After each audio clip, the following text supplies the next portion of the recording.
فنريد من السيد المحافظ انه يطلب لنا هاليومين الثلاثه حتى يفتح لنا محلات ندخل فيها نشتغل. الناس صارت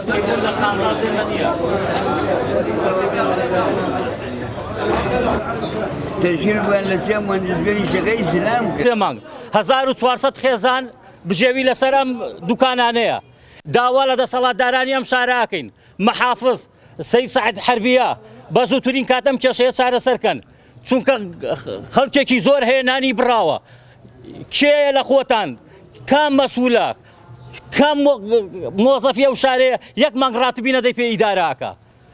ساڵێک 3 مانگە 1400 خێزان یەک فلس ناچووەتە ماڵی. تکاتان لێکەین بە زووترین کات ئەم کێشەیە چارەسەرکەن. داوا لە محافزەکەین سەید ڕاکان جوبوری بە زووترین کات بێت قەیسەریەکەمان بۆ بکاتەوە خەڵک بچێتە سەر کار و کەسابەت خۆی. نە تاویزیان داوە نە کەس پرسیاری لێمان کردووە.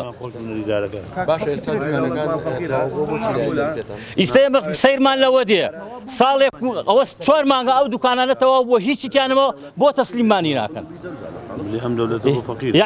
یعنی ئێمە چاش مابین چی بکەین؟ بۆیە دەنگمان بەرزەوە کردە داواکەین بێن چارەسەر کێشەکەمان بکەن. مەسئول عەسکەری ئەم شارە بەڕێز سەعید حەربیەیە، محافظ ڕاکان جوبوریە. یعنی ئەم شارە شاری عێراقی نییە بۆ چاوەڕێکن لە وڵاتێکی ترەوە یەکێکی تر بێ ئەفتیتاحی بکە. داواتان لێکەین بە زووترین کات ئەم کێشەیە چارەسەرکەن.